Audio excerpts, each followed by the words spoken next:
लोककलेचा राष्ट्रीय गौरव रघुवीर खेडकर यांना पद्मश्री जाहीर करण्यात आला। ज्येष्ठ कलावंत रघुवीर खेडकर यांना पद्मश्री पुरस्काराने सन्मानित केले जाते। तमाशा क्षेत्रातल्या योगदानासाठी रघुवीर खेडकर यांचा सन्मान होतो।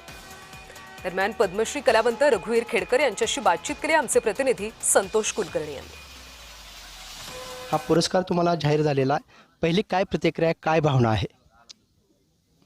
प्रथम तर मला पुरस्काराबद्दल खूप आनंद आहे।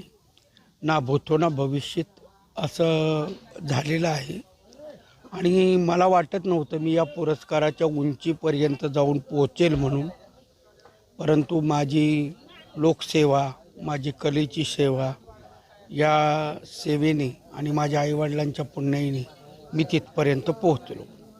आज मागं वळून बघताना दादा काय वाटतं? तुमचा एवढा दीर्घ प्रवास, किती वर्षाचा प्रवास, आणि आज मागं वळून बघताना काय वाटतं, काय भावना आहे? मी 1969 साली रंगमंचावर बाल कलाकार म्हणून उभा राहिलो। त्या आत्तापर्यंत 53 वर्ष मी लोकांची सेवा करतोय। लोकात झालेले बदल, कलेत झालेले बदल मी अनेक पाहिलेले आहेत आणि जवळजवळ 2 पिढ्या मी कला सादर करतो। तमाशा कला जिवंत राहणं खूप महत्त्वाचं, आणि ही फार अवघड कला आहे। पायात घुंगरं, नऊवारी साडी नेसणं, हे पण हे सगळं नैसर्गिक असतं, कुठेही कृत्रिम नसतं, आणि ती कला जिवंत राहणं खूप महत्त्वाचं आहे। ह्या डीजेच्या काळात तुम्ही काय आव्हान करू इच्छिता, विशेषतः जे तमाशा कला क्षेत्रात येऊ इच्छितात अशा लोकांना, अशा तरुणांना, तरुणींना काय आव्हान करू इच्छिता?